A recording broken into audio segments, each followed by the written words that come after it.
I don't have presentation to do, so other than this, we'll get to see each other's faces, which is nice. But for people who filled out the RSVP before coming in, I just wanted to give you an idea of what people are feeling. So we've got a good distribution of students in different classes, and then people thinking, definitely I want to go to, maybe I'll go to grad school.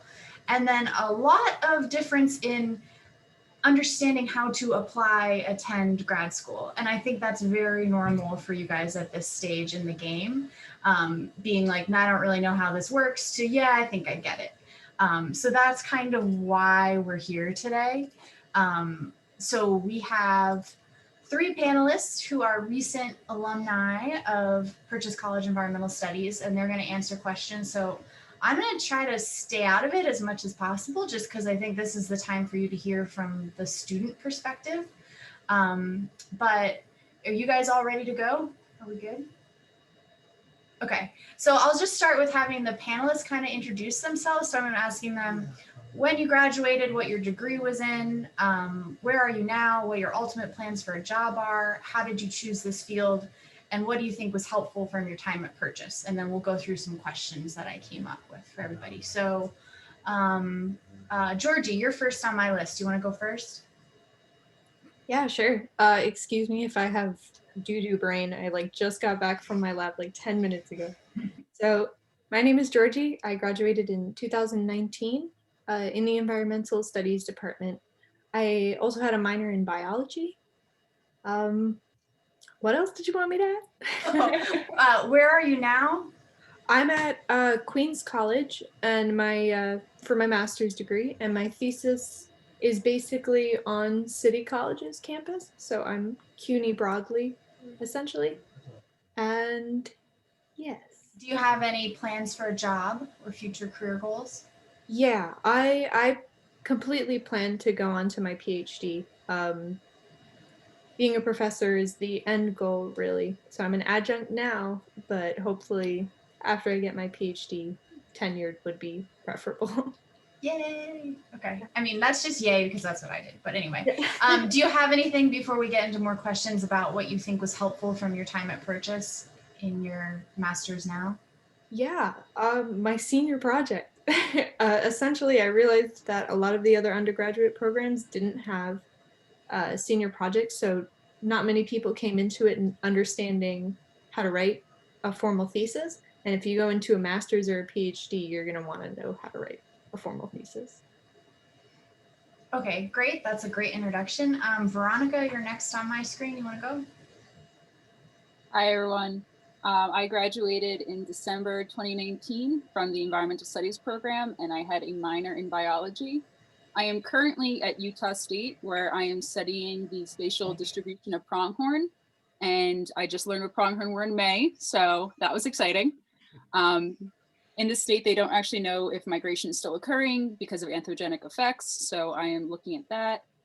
And my senior project was definitely one of the more influential things that I did at Purchase. It's what led me to getting my job afterwards, and that job is what kind of helped me get this position, so take it seriously, it's good. And do you have career aspirations that you know of right now? I would like to go on to do a PhD after this, and then afterwards I know I want a career in research. I don't know necessarily what that means, if I want to work for a federal government or if I want to do professor, so I'm keeping that part open right now. Mm-hmm. Great. And then Sam. Oh wait, we can't hear you. Oh, how about now? That's good. Yeah. Okay, sorry, I'm having all kinds of Zoom problems, but I think we're good now. So I'm Sam Scalisi. I graduated in May of 2020, so last May. Right now, I am at the University of Illinois, Springfield, so all the way in Illinois. And I am also getting my master's in environmental science. And I'm doing a thesis on squirrels, which I just learned. But yeah, so that's been great. And what I'm going to be doing for that is habitat modeling using a software called MaxEnt. So that's exciting, getting to learn new software, apply some of those skills. That being said, a big part of that is like GIS work. So I found GIS to be really valuable, not only for my thesis, but also like the certification that I'm getting now for GIS. Like the first class was almost exactly like Dr. Taylor's class, which was so excellent of an advantage. Also, yeah, the whole undergraduate thesis and also stats, being exposed to statistics and like standalone stats class was really important, because I feel like now they just kind of throw it in the middle of classes and they expect you to kind of understand what's going on, and I wouldn't have if I didn't have that experience. So yeah. Oh, it's right now as an intern in the natural heritage divisions. So that's really cool. That's all about like preserving the natural condition of the environment and what we can do still, you know? So yeah. Awesome. I had like a weird delay. Did anyone else have a weird delay from Sam? Yeah, Yeah. I heard that as well. It sounded like a little robot voice. Yeah. I don't know if But- there's anything. I think I could hear everything that you were saying. It just came in chunks. Yeah, I got the gist of most of it. I could try to plug my headphones in. Okay. Yeah, because we're seeing two of you too. There's two Sams in the. Okay, that's probably not good. Well, actually, one's called Stella, so I don't know how. Yeah, you did that's that. the one that's not supposed to be there, I'm gonna assume. Okay. Did that go There away we go. now? Yeah. Is the yeah. audio fixed too? It sounds a little better. Yeah. Let me try to put my headphones in anyway. Sorry guys, I'm not a Zoom person. I use WebEx. That's like what all of the state Illinois things use. That makes sense. Yeah, we're all Zoom Okay. converts at this point. Oh yeah, that sounds a lot better. Maybe better now. Yeah. Okay, awesome. But you got the idea of it. Okay. Sorry guys. What Sam's working on. So I just have a list of questions, and I was going to go through them for the panelists, and then if we don't get to your question, like you can either use the raise hand function. There's so few of us, you can unmute yourself and ask your question if you want to follow up. But I just want to, move us through some questions as we go. So I'll kind of just start with different panelists, and then if anybody else wants to chime in. My first question is basically, why did you choose graduate school? Why was this a good idea for you? Georgie, you want to start? Yeah, sure. Well, I always kind of felt like undergrad really gives you a good roundabout view of everything. You get a very basic 101 of everything within your field, your topic. But going into grad school, you start specializing into one area, and you start basically kind of just like pinpointing the research that you want to do.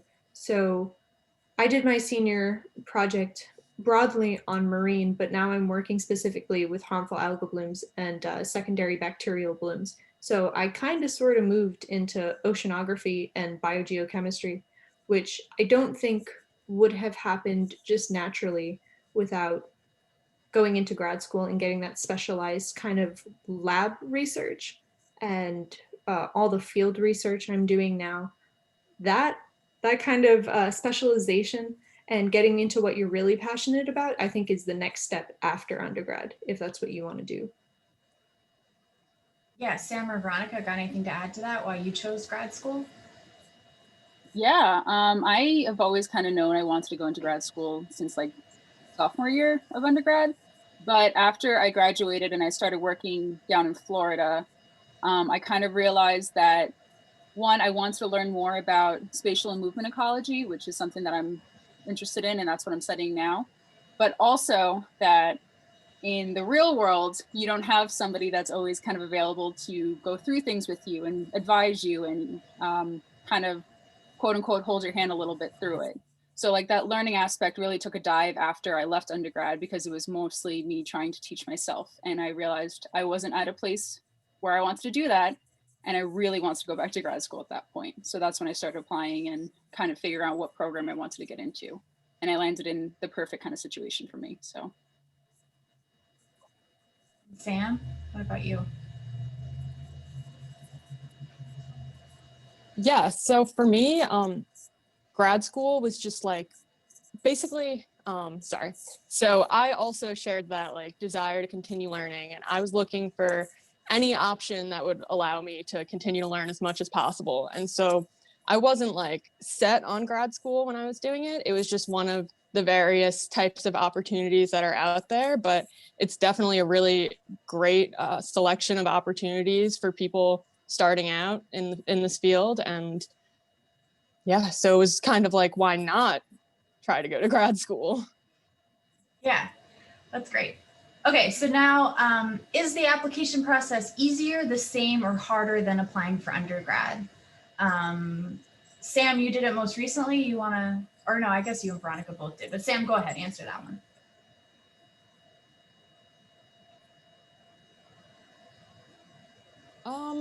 I would personally say that it's harder up to a certain quality. With grad school professors and advisors and department heads and such, like you want to just be putting forth the best image of yourself that you could. So you want to make sure that your like personal statement like really reflects some personal things about you that'll put you ahead of other people, you know? So it's more about being, I guess, concise in a way where it's clear who you are and also like how motivated you are to be in their program. Anybody else has anything to add? But it's to not that? like ridiculously hard. It's not like a lot harder. It depends on how seriously, I guess, you also took your undergrad applications. I, as a person, grew a lot from my undergrad beginning to when I was applying for grad school, so I viewed it differently. Mm-hmm. I personally found it pretty hard, but I think that's also the path that I chose on how I wanted to apply to grad school. So the way I started to reach out to people was based on ads that they were putting out on Texas A&M, Twitter, wherever. And those were already funded projects that they were looking for a master's student for. And those are really competitive. I had 2 interviews out of a lot of applications I put out. To be fair, some of those were before I graduated, so they weren't taking us seriously. Mm-hmm. But after I graduated, I applied to 2 programs, and one of them had about 100 applicants, and the second one had about 60. And so I was competing with a wide array of people. And at that point, it's trying to get the professor to open your email, to consider you, to reach out, and to actually have an interview. So it's a lot more in depth than what I found undergrad to be. So kind of explain the difference to everyone. For applying to undergrad, you usually apply to just a school. You pick a school that you like. That's not really how it works in grad school. So kind of explain more what you did, Veronica, there when you were applying. Right. So I was applying to specific professors who had projects. And the way that kind of goes is you reach out to, you can either cold email a professor, or you could reach out to one that put out an ad saying they have funding for a student. This is what they want the project to revolve around. And you apply to that. And that's just kind of emailing them your CV, the cover letter, your transcripts, and sometimes a writing sample. And just being like, hey, I really want this. Let's talk more about it, but more professionally. And then from there, if you meet and they accept you, or they offer you the project and you accept, you then apply to the school, and the school, you pretty much say, like, in the application, they'll ask you, like, if you've already contacted a professor. And you'll say, like, yeah, and then you're pretty much just like guaranteed entrance, unless something really goes wrong, but that's pretty rare. Georgie, was that your experience too, or did you have different? Oh no, it was very similar. I think Veronica actually did something a bit more intelligent than I did. She looked at ads. I just cold emailed. So I ended up getting a couple of offers from cold emails. So basically I just went in, and everybody whose kind of work aligned with my interests and my previous lab experience, I would just give them like a paragraph at most. Do you want me to go into writing a cold email? Is that okay? Yeah, that's the next question. Go ahead. Oh, Yeah. okay, awesome. Yeah, basically just like a hefty paragraph with your resume attached. And I said, I'm highly interested in your work in XYZ. I have experience in this, that, and the other. Like, do you have room and funding in your lab for a master's student? And now I'm doing that with PhD. So same deal, PhD, masters, you ask them if they have funding and if they have room in their lab. Funding is very important. Some of them will get back to you and be like, yeah, I have room in my lab. And then you'll be like, how about funding? And they won't have that. So essentially, I got a few interviews and I got them both, and it honestly just came down to funding. I was lucky enough to get an offer that was fully funded, but the other one was not. So just make sure you cast your net wide, because not everybody who accepts you is necessarily going to be willing to pay for you for 2 years or 5 years, depending on a PhD or master's. But walk us through too, just like, so you found people who their research aligned with what you were interested in. Like, how did you go through that process of finding that list of people that then you were going to send an email to? Yeah, I think I actually did a better job this time around with my PhD. But certain schools are better at certain topics within environmental science and biology than others. Like if you're really interested in marine sciences, there's the Scripps Institute, there's MIT Woods Hole, there's Miami State, I believe it is. But basically, if you have a specific interest, like let's say you're interested in soils, look at a program that necessarily has professors who, or it just has like a notable department within that subject. What I did was a little crazy. You might be able to narrow it down a little bit more. But I went through the faculty pages of every college I was interested in and looked through like the bullet points of all the professors' research, essentially. And the ones that aligned most with me, I sent them my resume and my cold email. You could probably narrow it down even more, find a department that's more aligned with what you want to do rather than just every school. But yeah, Sam, that's what I did. Sam, you were nodding your head. Is that how you did it too? Yeah, I also did like pretty much every school, and I did it even a little more crazily than that, where I looked at like a map and then I went like state by state, and then I do a Google search and then control click all the different schools, and then look through the faculty, and I do like a state a week or something, or a state at a time. Probably wasn't a state a week, it was like 3 states a week. But yeah, and that was definitely like the hardest part, was getting all those cold emails out and not getting a lot of responses. And it's not necessarily like the quality of your email or your research or anything, because there'll even be a couple of responses, or at least in my experience, where it says like, oh, like that was great, but you know, I can't take you or whatever, which reinforces that it's not really you. It's just the whole opportunities of funding and getting into people's labs. And yeah, that could be a little discouraging, but it's really important to hold out through that and just keep trying and keep applying, or keep sending out emails to more researchers and more schools, and just like keep persevering through that. And what's important in each of those things is never are you paying money yet, right? By the time you're actually applying, you know which school you're going to. You just have to go through their application process. So all those cold emails, you can send a lot of them. That's just time spent working.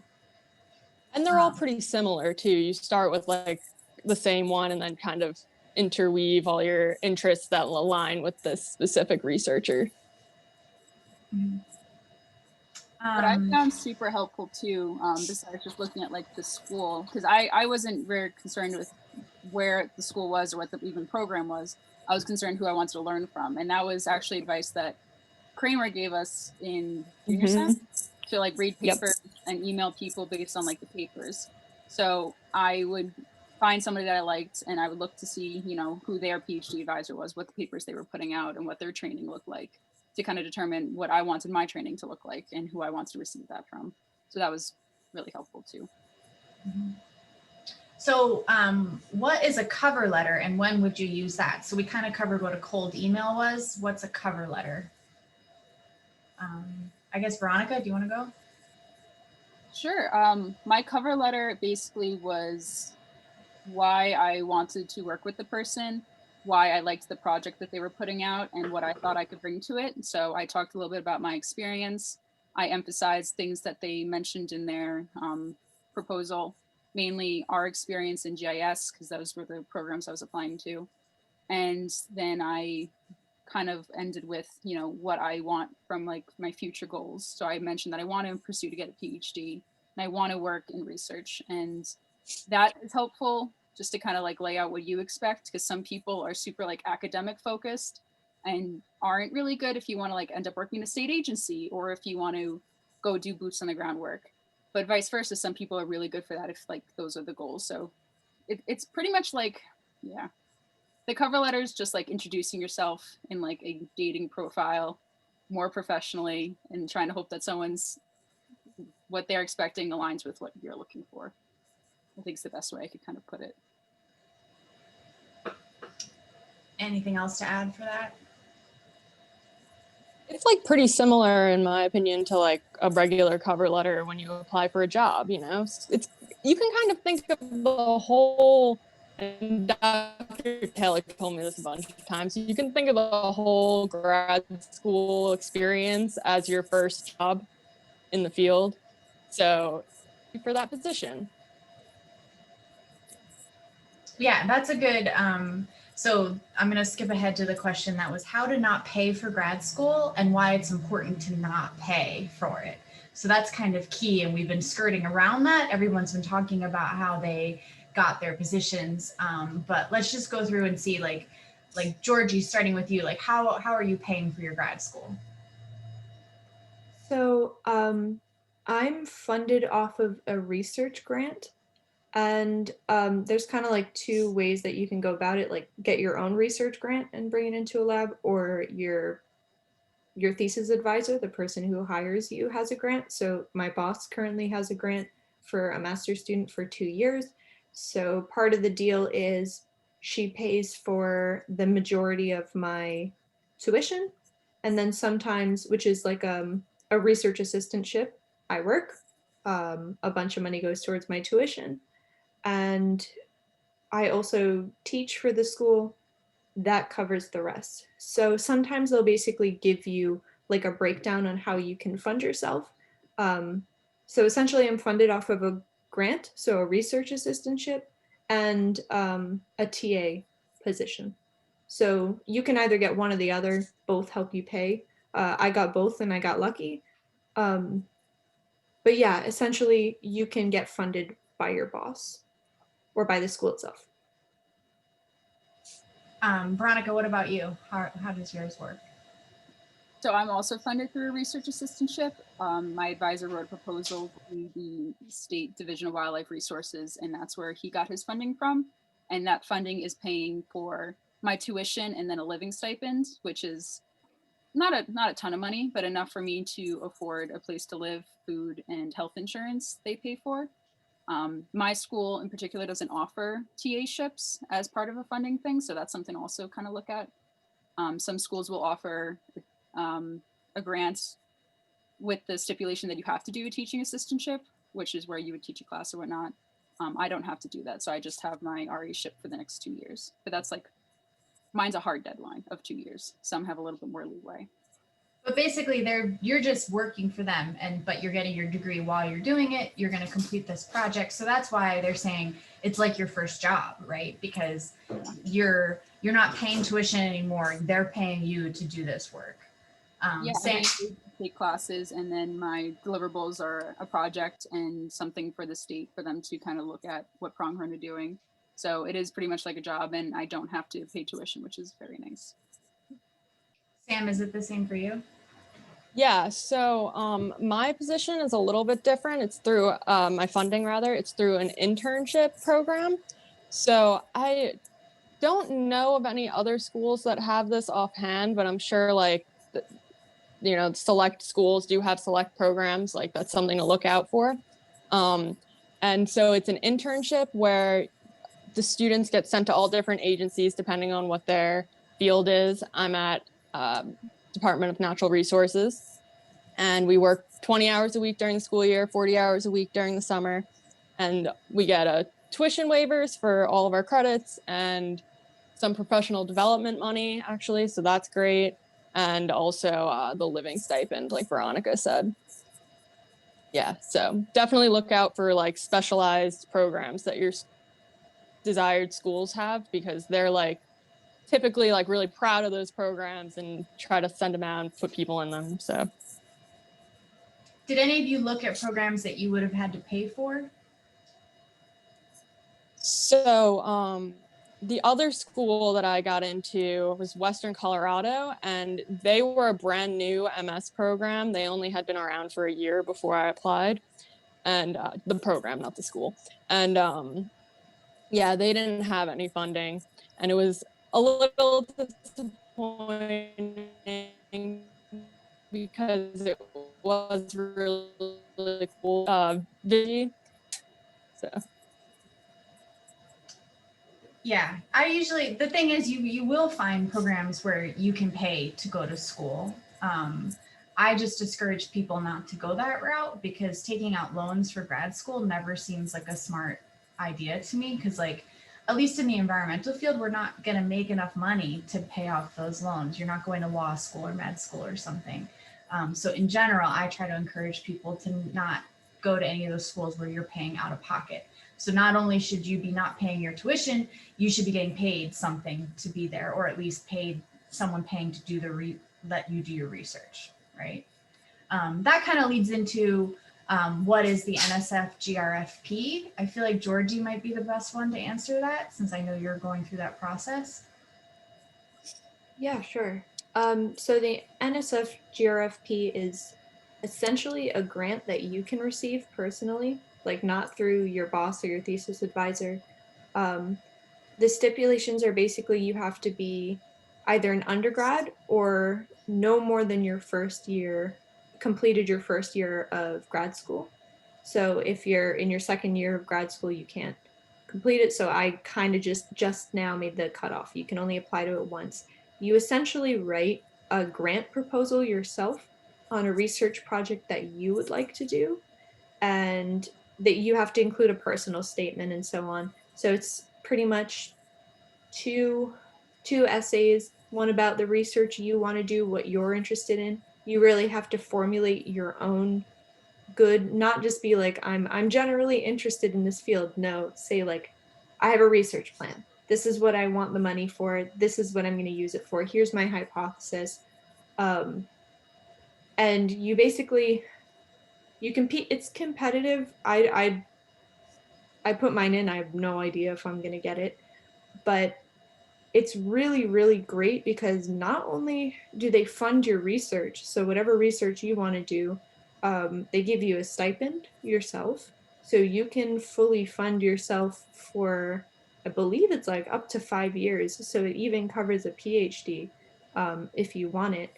But essentially, I would say the best time to do it is your senior year of undergrad, because I feel like by then you can really formulate research that you're interested in, and or your first year of grad school, so that you can maybe go on to do a PhD. But if you do get it, you're fully funded. You have a living stipend. You have plenty of money. Am I missing anything? There's 3 recommendations. It's very similar to a college application. And Yeah, you could do it the year after you graduate. If you're taking like a year off in between undergrad and grad school, that still counts as you've just completed undergrad. You can apply to it then. Yes, thank you. And if you were to get that, basically any lab would take you at many schools because you're funded. Like they don't have to find the money for you. So you can, it's a pretty amazing way to get into grad school, but it is really competitive.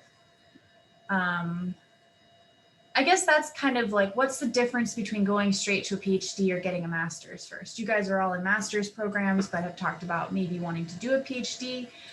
Why would you do a master's versus a PhD?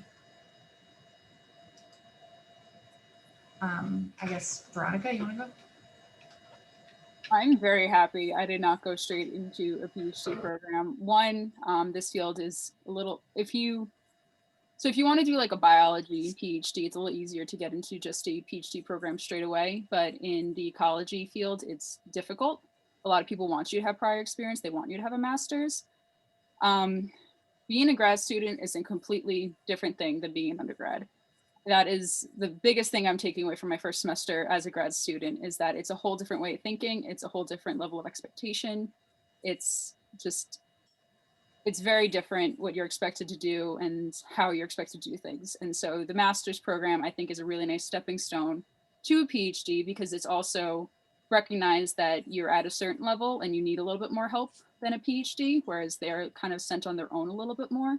I have meetings with my advisors where he knows my level and what I'm looking to do. And if I were in a PhD program right now, I probably would be getting a lot less guidance, which is not something I want. I want more guidance. So I definitely recommend doing a master's before a PhD if this is the field that you want to be in. Biology is like a different thing. Do you guys agree on that too?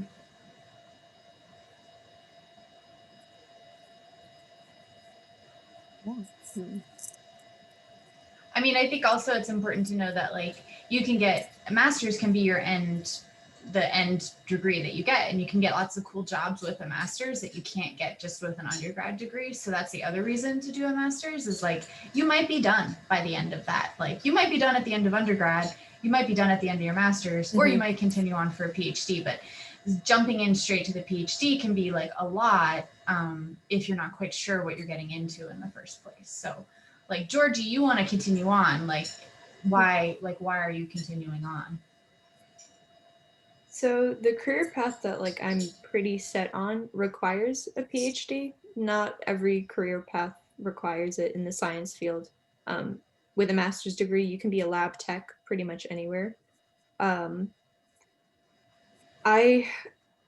happy I'm getting my master's first, just like Veronica said. Like you get a lot more. Well, I don't personally receive a lot of hands-on help, but that's just because of the lab that I joined. But you start formulating more so what you want to do and what you expect out of your advisor. And like, I'm very glad that I'm just doing this for 2 years and then I'm going on to 5 years, knowing exactly what I want to do. Like, I can't even imagine going from undergrad to a PhD. Like, everything I've learned in the last year and a half has been essential for where I want to be with my PhD and after. So I think there's a lot of good reasons to do your master's first. You don't want to get stuck in a PhD program for 5 years and realize that's not what I want to do, or I don't get along with my advisor or something along those lines.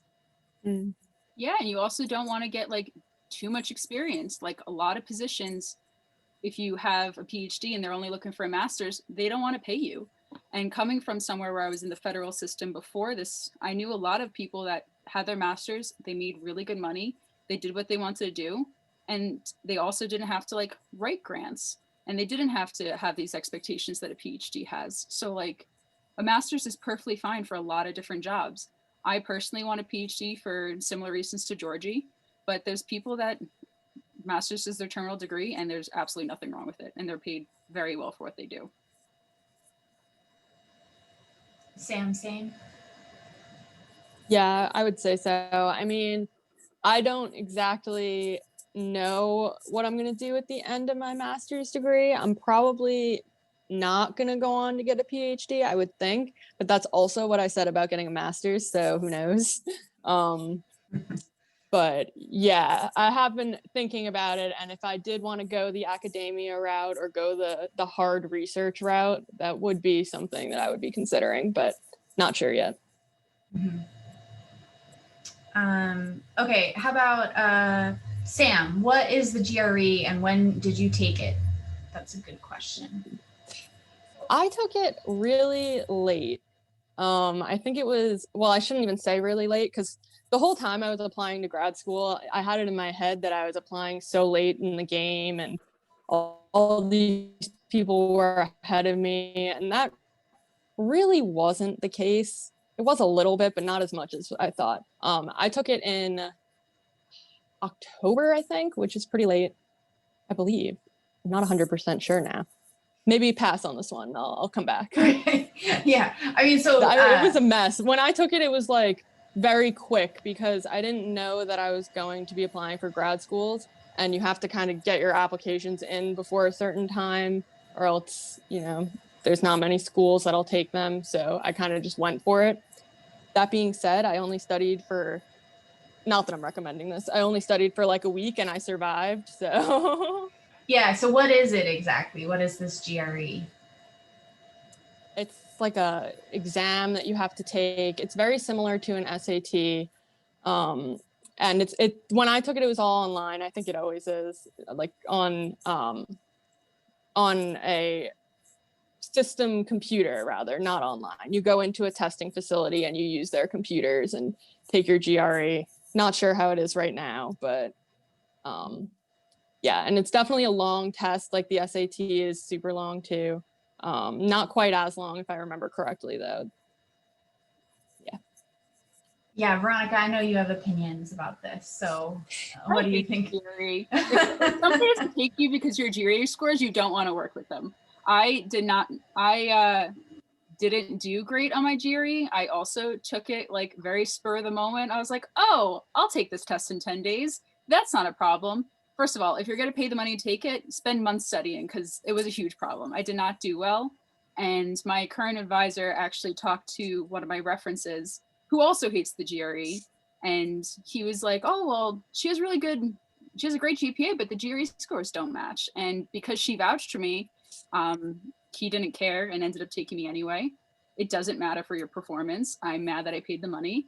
And a lot of places aren't even like meeting it right now. So like, if you really want to go into a program and they require it, it's nice to have the scores, but a lot of people aren't basing off of that anymore. So like, it's stupid and I hate it. That's my opinion. Georgie, did your program require it?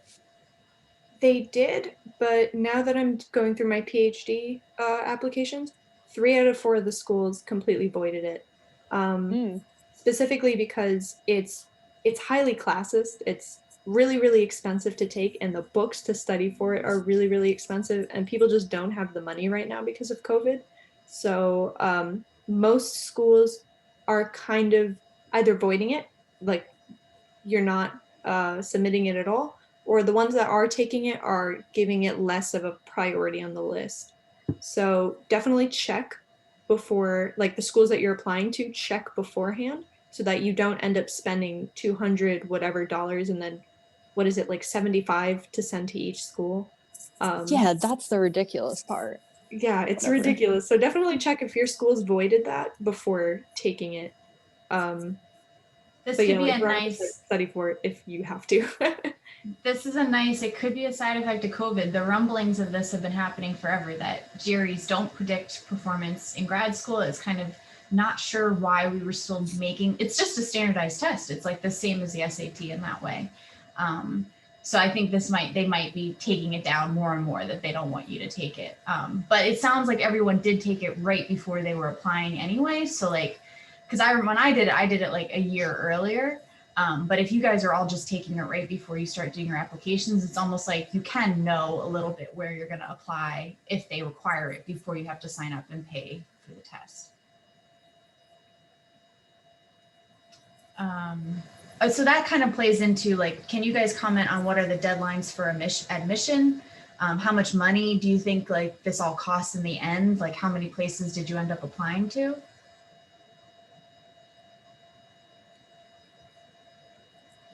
Well, Go ahead, Sam. I didn't end up actually applying to a lot of schools. I think only 2. And for one of the schools, at least the admission fee, the application fee was waived. I guess that was probably for all applicants. And so that was great. So that ended up not really costing much at all. Do you remember the deadline times for it? It's around like end of December, January, right? So I think if I remember correctly, it was most of the schools was like around December 15th. And then the school that I applied to, UIS, the school I go to, was like February, the first week of February. So that was a late one. So that was good. And the other school, I think, had rolling admissions, which you can look out for too. That's like a pretty unique opportunity to just kind of get right in. Georgie, what do you think about that? Like, you're following kind of the really strict deadlines for things. So is it like winter-ish, or have you applied to anything with those rolling deadlines? So everything for me has been pretty strict deadlines, but kind of like what Sam said, it ranges everywhere from like mid to late December to early February. The GRFP, pretty much all grant applications are a little bit earlier in the years. Mine was due on October 19th, but PhD and master's applications will be due, yeah, rolling through December to February. So something that in your senior year you can start applying to if you want to go right into. Yes, exactly. I actually took my GRE very late. I took mine like end of November, but I got my scores within a couple days, so it was fine. I just sent them as soon as I was sending the rest of my applications. So it's not too late if your school requires a GRE and you want to do it. Do you guys recommend applying now during the pandemic or waiting post-COVID? I think it depends on if you really want to go to grad school. I was working when the pandemic first started, and that kind of honestly motivated me more that I wanted to go to grad school because I missed the environment of learning, and working from home sucked anyway. So I wanted to might as well go back to school. And I'm really happy I did. There are pros and cons to being in grad school right now, but overall, this is not to be cheesy, but like this is like what makes me happy.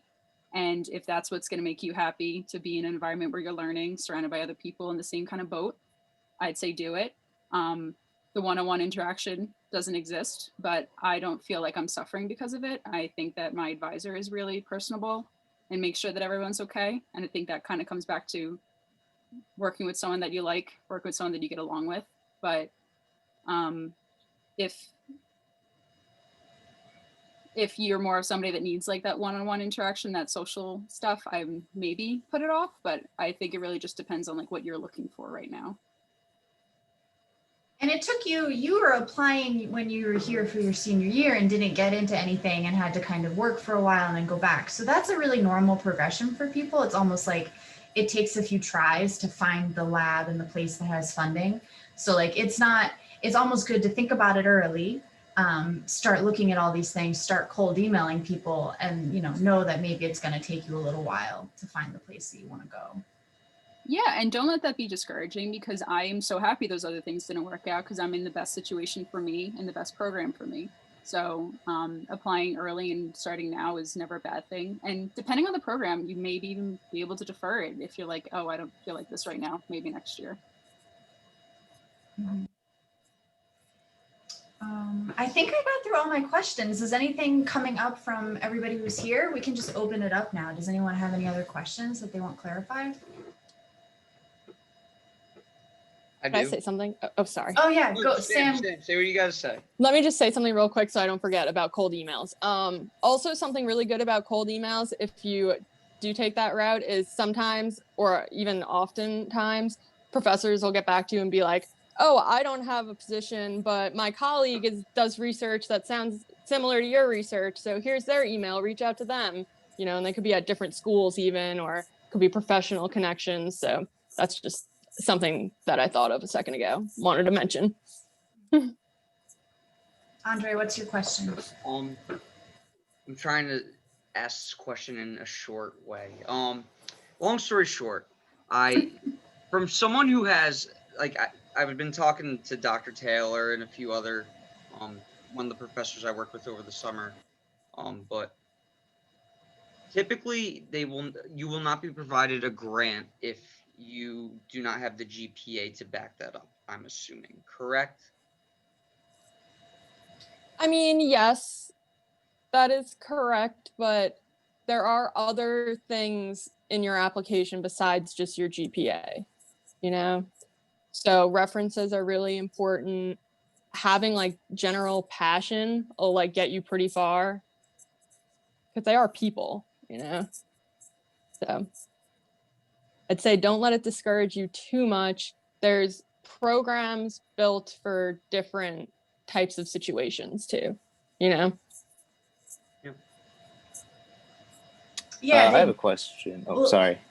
I mean, I just want to, do people feel like it was really GPA driven that got you in the door? I think it was mostly research driven. What research you've done. Talk about like your experiences, because I think that for a lot of people that means more than just like a grade in a class. I had somebody who I worked with at Oregon State who said he didn't want students to be his grad students who had all A's all through college because they didn't understand how to struggle through like learning. So there's something, I mean, I think some schools do just have GPA cutoffs, but I don't think it's something that you just have to be like, my GPA is not there, I can't even try. Getting the experience is really important. That's what people are looking for more so than just a GPA. Matt, what's your question?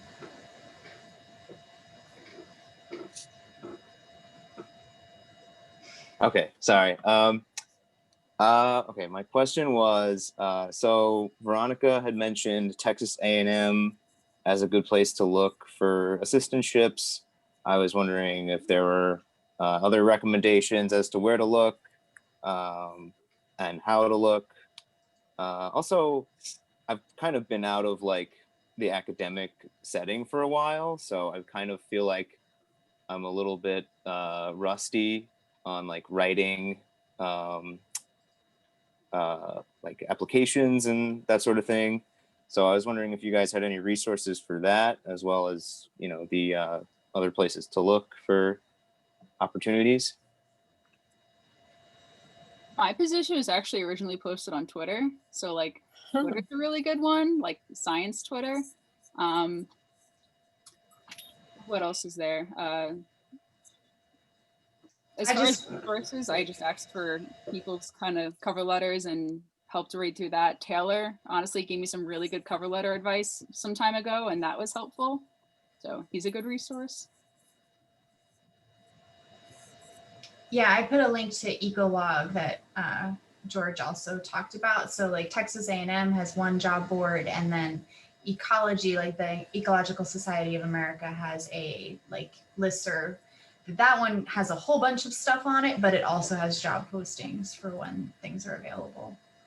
Cool. Are those links available like after the meeting ends? I'm not familiar with Zoom really at all. I can send it out to everybody who is registered. Okay. I can send out a follow-up cool. with the recording too, maybe, so that you guys can share that if you find somebody else who wants to hear about this stuff. Okay, thanks. Mm-hmm.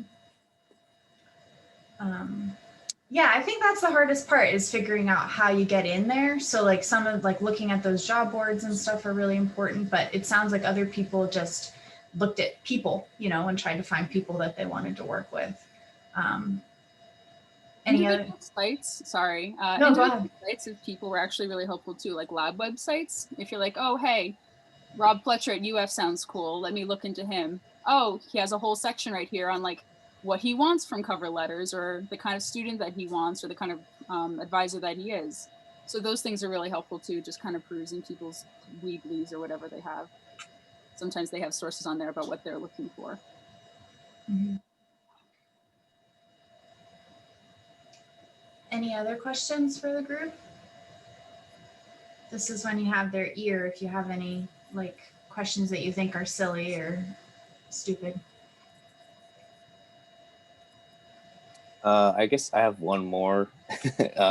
So what would be an example of like a good GRE score? Because I took it 2 years ago or so, and I think I got like a 150 in like each section. I don't really know if that's good or average or what really they're looking for. I don't know that answer at all. Those numbers are different than when I took it. What do you guys think? don't really remember. I want to say that was around what I got too, and it was on the low end for my school, but it obviously was good enough. Yeah. Um, yeah, I don't really remember. I'm gonna try to look it up. I feel like work experience and research experience trumps all bad GRE Yeah. scores, like 100%. So I wouldn't pay to retake it unless you start getting feedback that like that's something that people are really annoyed by. But I just don't see that anymore as something that people worry about. And in theory, that's also like a pretty easy fix. Like if someone's like, oh, I would love to take you on, but I don't know, like the school has a minimum GRE, then I guess you would have to retake it, but you wouldn't have to necessarily. Mm-hmm. Okay. Thanks. My GRE scores did not get me into grad school. My research experience got me into grad school. Like I agree with knowing that. how to use R got me into grad school. So don't worry too much about that. Like I said, screw them. If they don't like it, don't work with them. It's very harsh, but it's true. A well put point. Yeah. Because Yeah, people should definitely. judge you based on more than just your academic. Well, not necessarily academics, but a GRE score, for instance. I gotcha. Yeah, I mean, like, it'll show that you know how to do factorials and Yeah, it's all so, that. yeah. And other I really mean, important stuff. I guess the question that I always think is like, you guys, it like warms my heart because you guys were all my students, and now you're talking like I have a research path, and this is what I've always been interested in, and like here I am. But like, when did you feel like you made that switch from like I have no idea, everything seems cool, to now I can choose a path now? Like, do you remember making that switch, or did it happen? I don't know. I feel like that's the hard thing. In undergrad, you're taking all of these different classes, and then you hear master's students who sound like they have it all figured out. Like, how do we make that jump? For me, it was getting professional experience that like made me more so understand like where I want to go in the future. Also, a little bit different from my perspective than Veronica and Georgie's is like I know generally where I want to go, and like my degree is a little bit more general than specialized. It still is conservation based, which is what I'm going for, but I don't know like specifically exactly what I'm going to do. Like I might go into research, I could go into academia, I might work in state agencies, I could work in the private sector, like, and that's not necessarily traditional for a grad degree, but if that's where you're at and you're learning, you know, it doesn't really make sense to just specialize in something for the sake of it. So yeah, just some input on that. Yeah, like I'm not getting a degree in pronghorn. This degree is going to help me learn the techniques in movement ecology. And I figured that out kind of when I started to take a step back, and I was like, oh, what do I enjoy about research? What's the parts that really get me excited? And that was looking at spatial data. And I had an internship that kind of led me down that path. Everyone's going to have something else that kind of like brings out what they want, but it wasn't until I figured that part out that I could kind of see the path. And I still don't fully see it. Like, I have no idea what I want to do after my master's at this point, and like that's okay. It's kind of why I'm here too, to learn like what else I want to do. So it's just like also a little bit of trial and error. Another reason to not pay when you're going, because trial and error when you're making ends meet and getting paid to go to school is totally fine. Like totally fine. Not when you're paying out of pocket to go to one of these schools. Georgie, do you remember when you made the switch to what you wanted to do? I think doing research, so summer of 2018, I was doing my research in Cyprus. Like, I very quickly realized that whole time I was like, after my undergrad, I'm not gonna go into a master's. I'm gonna go work for a state department or something like that. Like, that's what I wanted to do. And then I very quickly realized I don't like dealing with people. Like, I wanted to be in a lab, and that's like 100% what I wanted to do. And then I was like, well, I don't have much research experience. So I applied to a more hard science path. So I'm doing more so chemistry now. But I mean, yeah, when I kind of realized I wanted to be in a lab, I wanted to be doing research, I think master's degree is like a really good way to go if you'd like some practical lab experience. That's if you're into like the hard science stuff. Great. Anyone else come up with any questions?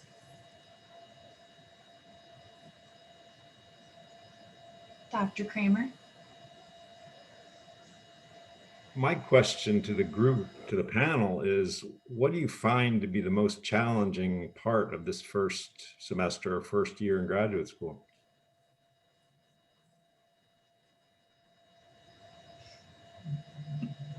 I guess I'll go. My biggest challenge, I think, is just kind of being okay with the fact that I am just starting out. When you're in your undergrad, you're mostly mixed with people that are similar levels than you.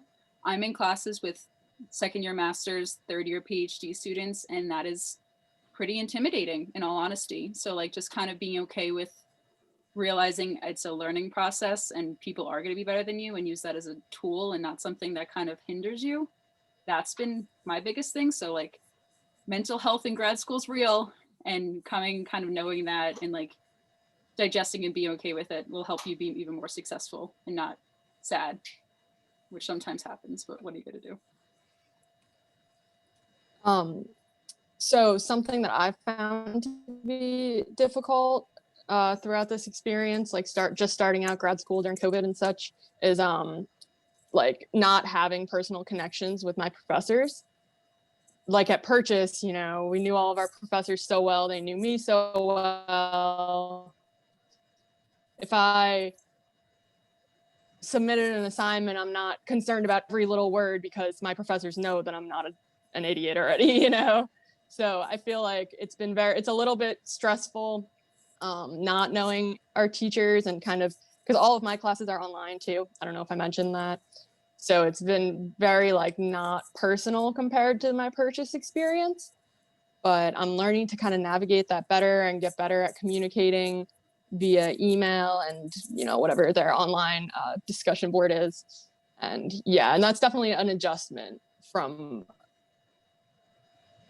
my past experience at Purchase. It's been difficult, but it's been actually getting better as of very recently. So I guess the learning curve's almost over.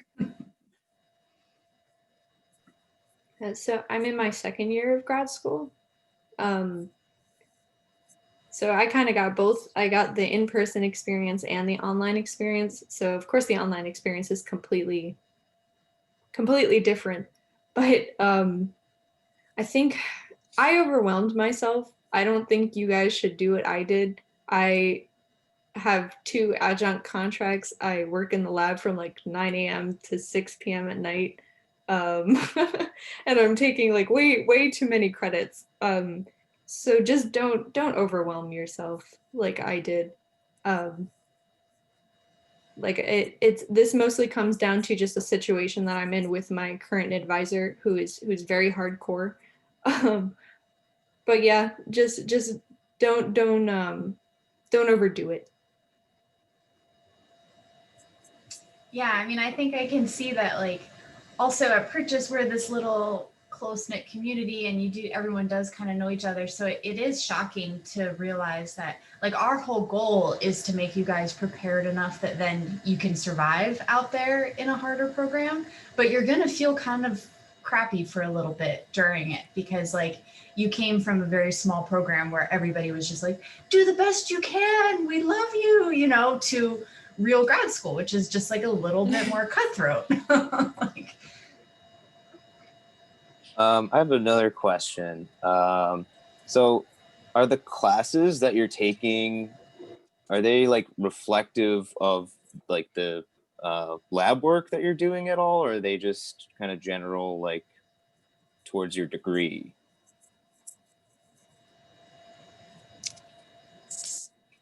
Speaking for myself, since it's my first semester, 2 out of 3 are generally like for my degree. They're not perfectly aligned with what I would want to be taking. They're a little bit more on the social science side of ENV, but they're just general requirements. And then I am taking a GIS class, which I chose, and that's a part of a certificate. And I'm gonna start getting to take some different classes. So sorry, to answer your question, basically it depends on your program. Since mine is a little bit more general, I ended up with a couple classes that weren't perfectly suited for me. But if you chose a more selective, a more specific program, I don't know that that would be the case. But maybe someone else could comment on that. My classes are pretty much the grad school equivalent of general ecology and biostatistics at the moment. They are pretty much designed to help me be a good researcher, but they're not project specific at all. And honestly, classes in grad school don't matter as much. Your experience is really going to be mainly for your project. And I don't know if it's this specific semester thing, but both my professors have told me that like, we're just going to give you A's, focus on your projects. That's what you're here for. Do the classes when you can. And I was like, okay. So there's not as much pressure on it.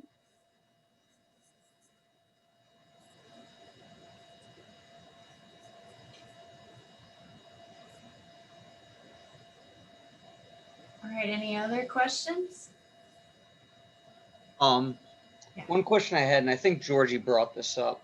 Like when you want it, like for instance, I did work with a professor this past summer working in a lab studying harmful algal blooms. And like if you want to work under a professor doing something along those lines, I don't know if that was the case for any of you. But did you do research into what other professors may have been studying or doing research on that like led you to making certain choices on where you would attend grad school? It's a bit of a butchered question, so excuse me on that. No, it like makes complete sense. Yeah, if you like, it's actually better you know a professor's research when you email them or like when you try and contact them, because then you can have a conversation with them about like why you're interested in their research specifically. And then you could say like your background, like if you applied to another lab that does harmful algal blooms and you brought up, well, I have research experience on harmful algal blooms, like that's a check for you basically. So yeah, 100%, like look into a professor's research first before emailing them. A lot of times too, if you're already working with someone, like everyone has collaborators. So like that professor might have someone that you can talk to, like that could be a way to kind of network through everything. And that's what I was like planning to do, because that professor, I actually know the college that I was doing work at, they just got a master's program in environmental sciences, ironically enough. It's a brand new program there. So I have been thinking about applying there. I've been up in the air about it. And it was related to my GPA, because I'm in the middle of trying to raise my GPA up from where I was. Mm-hmm. I think one of the other positives of COVID, because like 2 years ago, a bunch of you guys came to the Northeast Natural History Conference with me. This year it's going to be virtual because they don't want to get us together. So that's going to conferences is huge, and it's actually easier this year because it will all be online, because you can actually see professors giving research and then be like, that was so cool. Like, I'm going to talk to that lab and like see what they're doing. I spent a lot of time in my master's when I was, like thinking of future things, just like kind of fangirling over people and their talks and being like, oh, I could go work with that person. Like, that'd be really cool. And I didn't go to conferences as an undergrad. So you guys who can get to one this year, maybe are one step ahead of seeing kind of who's out there doing what type of research, and think about that in the future. So we'll keep everybody Also, up something not exactly related to that. Go ahead, Sam. Oh, I wasn't sure if I was muted. Something not super related to that, but kind of related, that's worth mentioning, is you might benefit from like expanding your limits on what you expect, or expanding your definition of research. Like, for example, almost every like final project involves research. So like the GIS final project that like involved research probably. The ecology projects are a little more obvious. You know, if you did like something in bio that was really like interesting to you, you could maybe talk about something like that, like independent studies, observational research. Like there's a lot of things that you wouldn't necessarily think of immediately that would be beneficial to mention to potential advisors.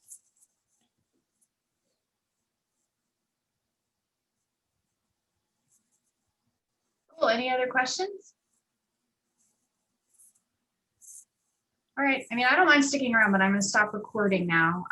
Thanks to all of the panelists. This was so great. So good to see you. Thank you, guys.